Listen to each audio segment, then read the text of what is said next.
Bonjour tout le monde et bienvenue sur Home Kitchen. Aujourd'hui on se retrouve pour une recette de boulettes à la suédoise, aka les petites boulettes pour les connaisseurs qu'on pouvait trouver au restaurant des fameux magasins Ikea avec leur sauce un peu crémeuse, un peu marron clair, qu'on pouvait souvent déguster avec des frites ou de la gelée, une espèce de confiture de cranberry si on voulait ou pas.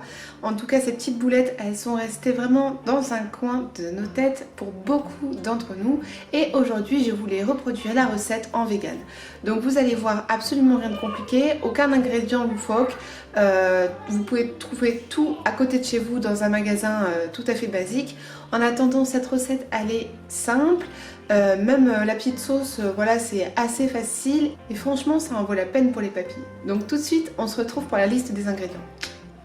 Pour ces boulettes on aura besoin de champignons de Paris, mais vous pouvez prendre d'autres champignons si vous en avez sous le coude. Juste un peu d'huile d'olive pour faire suer les oignons. Moi je vais prendre des lentilles déjà préparées, mais vous pouvez faire cuire votre propre bocal de lentilles. J'ai déjà fait cette recette avec des lentilles blondes que j'avais fait cuire moi-même et c'était très sympa.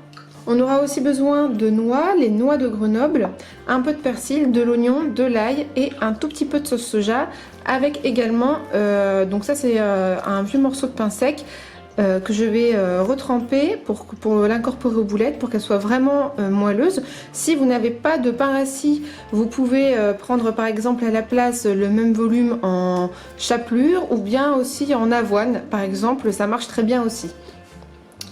Pour la sauce, donc on s'affole pas, c'est juste l'assaisonnement, il n'y a pas vraiment beaucoup d'ingrédients. On va prendre du lait de soja nature avec une petite briquette de crème soja, de la moutarde de Dijon, un petit bouillon de légumes.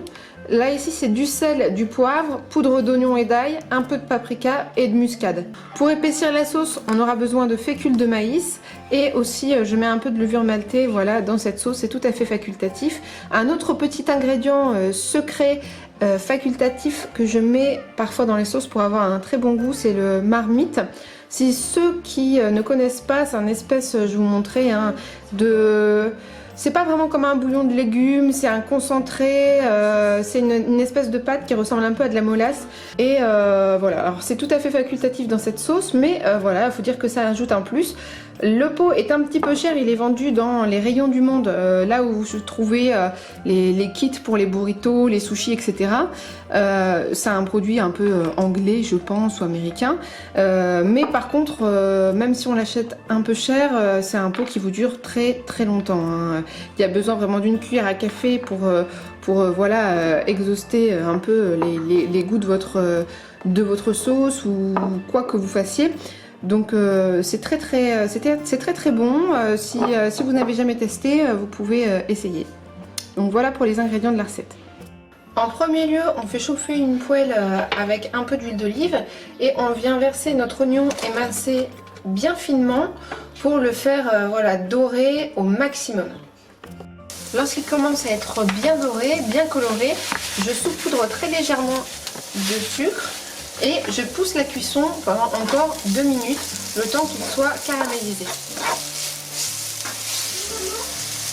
Une fois que c'est fait, je les réserve dans un petit ramequin à part et je nettoie ma poêle parce qu'on va émincer nos champignons et nos 3 gousses d'ail qu'on va bien faire revenir avec tout l'assaisonnement.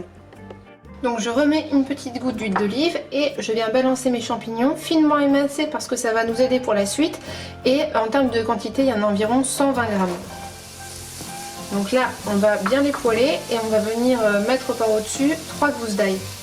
Bien sûr, je l'émince le plus finement possible. Je le mêle au reste et je vais assaisonner le tout. Donc du sel, du poivre, de la muscade et du paprika.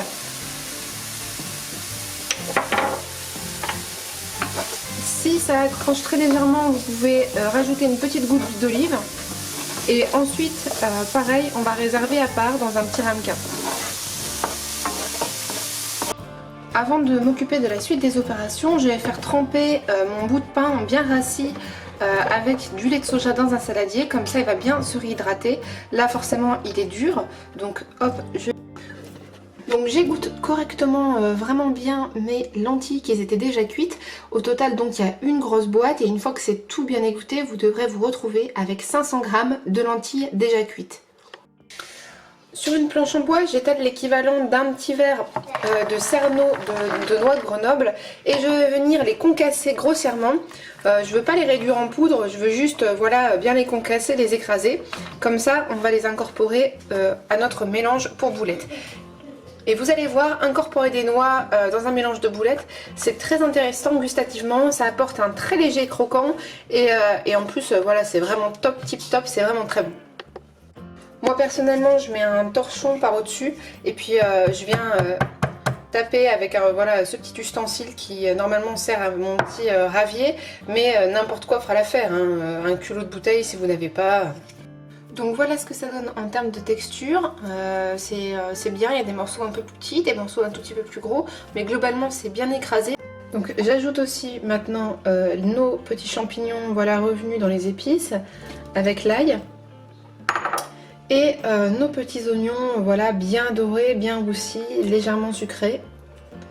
Donc maintenant en ce qui concerne le pain, il doit être bien trempé, bien mouillé. Je vais l'essorer au-dessus de mon évier pour pas trop gorger d'humidité ma farce. Et puis on va l'incorporer aussi, donc vous pensez bien à l'essorer.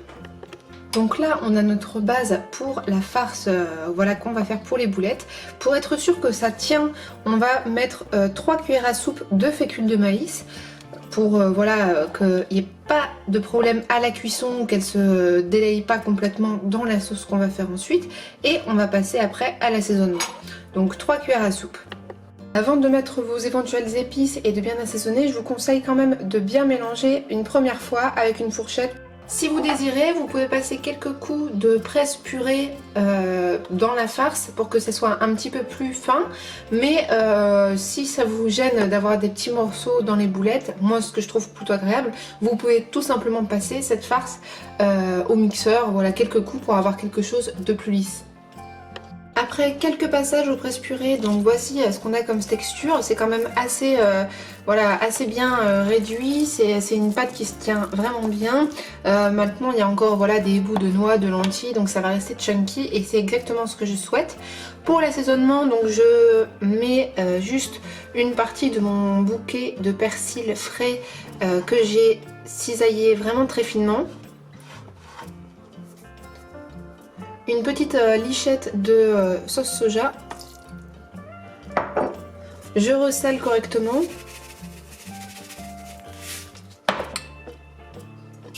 Je mets du poivre bien évidemment.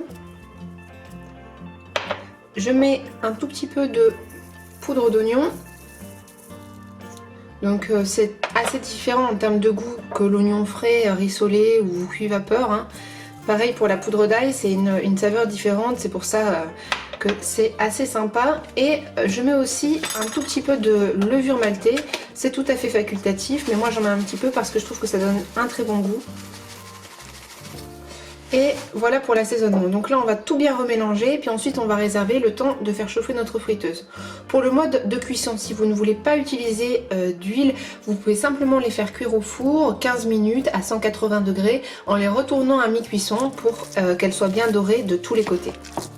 Pour un rendu parfait, je vous conseille d'humecter vos mains avant de faire les boulettes et de même les rehumecter toutes les environ 4 ou 5 boulettes.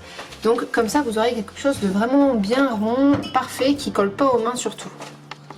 Dans une espèce de, voilà, de casserole, de poêle à bord haut, je fais fondre un petit peu de beurre végétal. Donc voilà, j'avais oublié de le dire, mais c'était juste une petite noisette.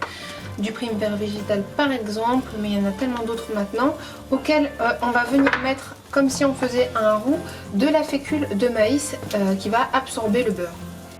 Donc on en met toujours un temps pour temps. Admettons pour 30 g de beurre on met 30 g de fécule, pour 40 g de beurre on met 40 g de fécule et ainsi de suite, de sorte à ce que toute la fécule absorbe donc le beurre et que vous avez des petits grumeaux comme ça qui dessèchent dans votre poêle. Donc là on va venir mettre 450 ml de bouillon de légumes que j'ai voilà, j'ai déjà délayé dans un bocal avec donc mes 400 ml d'eau chaude. on va venir délayer tout ça.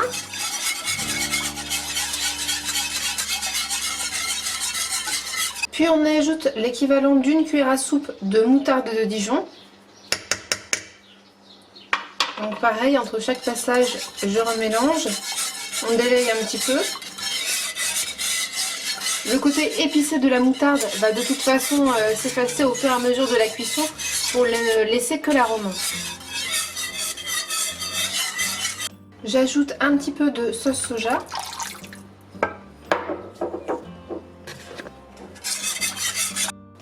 Une belle cuillère donc de marmite. Donc là, hop, je le dissous dedans parce que comme c'est un petit peu, vous voyez, collant comme texture. Donc pour rappel, le marmite, c'est cette petite pâte qui ressemble à de la molasse, qui est donc vegan, hein. Voilà. Maintenant, je vais assaisonner tout ce mélange. Donc je vais mettre du poivre, un petit brin de muscade, une pointe de paprika, un peu de poudre d'oignon séché et un peu d'ail séché. Pour les boulettes, donc voici ce que ça donne en sortant de la friteuse. Elles sont magnifiques, elles sont vraiment bien dorées. L'avantage de les faire à la friteuse, c'est qu'elles ont vraiment ce petit goût qui se rapproche des boulettes identiques de ceux qu'on mangeait voilà, à Ikea. Ça prend moins de temps parce que forcément au bout de 2 minutes, voilà, on peut en mettre plusieurs à la fois et au bout de 2 minutes, elles sont déjà voilà, très bien dorées très uniformément, croustillantes à souhait, elles se tiennent magnifiquement bien, elles sont moelleuses et en même temps l'intérieur n'est pas super mou, donc c'est vraiment une très bonne recette de boulettes. Donc moi je vais en mettre la moitié dans ma sauce et l'autre moitié je vais la garder telle quelle. Peut-être que je pourrais en congeler quelques-unes ou en mettre de côté dans des petits plats pour plus tard, parce que mine de rien ça fait une sacrée quantité de boulettes. Et voilà pour la recette avec un tout petit peu de persil qui vous reste. Vous pouvez légèrement parsemer votre petit plat avant de le servir. Pour notre part, avec une bonne poêlée de torsade et des bonnes petites nouilles qui vont parfaitement avec cette recette de boulettes et de sauce. Mais par exemple sur un écrasé de pommes de terre ou même avec un bon bol de riz basmati, ça pourrait tout à fait faire l'affaire. En tout cas, j'espère que vous allez réaliser cette petite sauce chez vous, cette petite recette, que vous allez vraiment la goûter. C'était pas si compliqué que ça, les ingrédients se trouvent partout et dans n'importe quel supermarché. J'espère vraiment que ça vous a plu et puis on se retrouve très vite pour de nouvelles aventures. Bye!